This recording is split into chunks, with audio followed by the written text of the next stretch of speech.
अस्सलामुअलैकुम।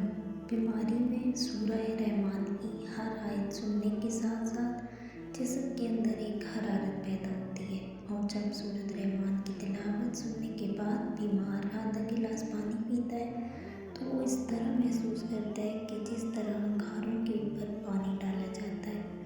Medical science hepatitis के अमराज से मुतल्लिक मायूसी का शिकार हो चुकी है। दुनिया में इस वक्त हेपेटाइटिस के मर्ज में मुब्तला मरीजों की रजिस्टर्ड तादाद 40 करोड़ है, जबकि पाकिस्तान में रजिस्टर्ड मरीजों की तादाद 2 करोड़ से तजावज़ कर चुकी है। ऐसे में मेडिकल साइंस की बेबसी इंसानी ज़हन और माशरे की तबाही का पैगाम दे रही है। मगर सूरह रहमान के सुनने से ये मर्ज चंद ही अय्याम में वजूद से ऐसे गायब हो जाती है जैसे कभी इसका नाम निशान ही न था। सूरह रहमान के ज़रिए लोगों की ज़हनी, जिस्मानी और रूहानी बीमारियों का यकीनी इलाज होता है।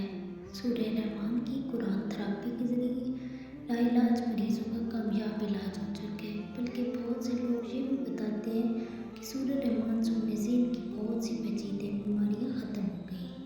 जब वो मुकम्मल तौर पर अपनी तवज्जो सूरह रहमान की तरफ करके तिलावत सुनता है, अपनी आँखें बंद करता है, सूरह रहमान की हर आयत सुनने के साथ इसके जिस्म के अंदर एक हरारत पैदा होती है।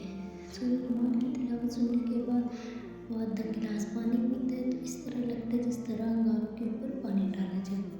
सूरह रहमान के मुशाहिदों का जब नारा